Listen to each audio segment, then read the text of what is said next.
ஆனால் நம்ம எவ்வளோ பெரிய அடிமுட்டாளாக இருக்கோம் அப்படிங்கிறத இப்போதாங்க நான் புரிஞ்சுக்கிட்டேன். இந்த வீடியோவில் பார்க்குற இவர் தான் ஒரு ஊராட்சி மன்ற தலைவர். கிட்டத்தட்ட 8 கிராமங்களுக்கு இவர் தான் ஊராட்சி மன்ற தலைவராக இருக்காரு. அந்த 8 கிராமத்தில் கிட்டத்தட்ட 7 கிராமம் எந்த ஒரு அடிப்படை வசதியுமே இல்லாத கிராமமாக இருந்திருக்கு. அங்கே ஒரு போக்குவரத்து வசதி இல்லை, மின்சார வசதி இல்லை, தண்ணீர் வசதி இல்லை. ஏன் அங்கே இருக்க அத்தனை வீடுகளும் கூரை வீடுகளாக இருந்திருக்கு.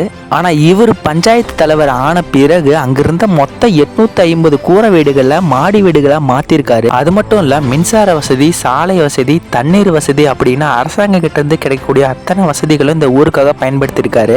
நான் சொல்லுவேங்க, ஐயா காமராஜர் அவர்களுக்கு அப்புறம் சிஎம்மாக தகுதி உள்ள ஒரு மனிதர்னா அது இவர் தாங்க.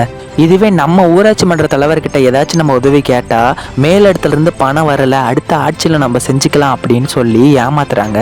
என்னைக்கு ஊழலே இல்லாத ஒரு ஊராட்சி மன்ற தலைவரும், ஒரு எம்எல்ஏவும், ஒரு சிஎம்மும், ஒரு பிரதமரும் நம்ம நாட்டுக்கு கிடைக்கிறாங்களோ அன்னைக்கு தான் நம்ம நாடு வல்லரசு ஆகும்.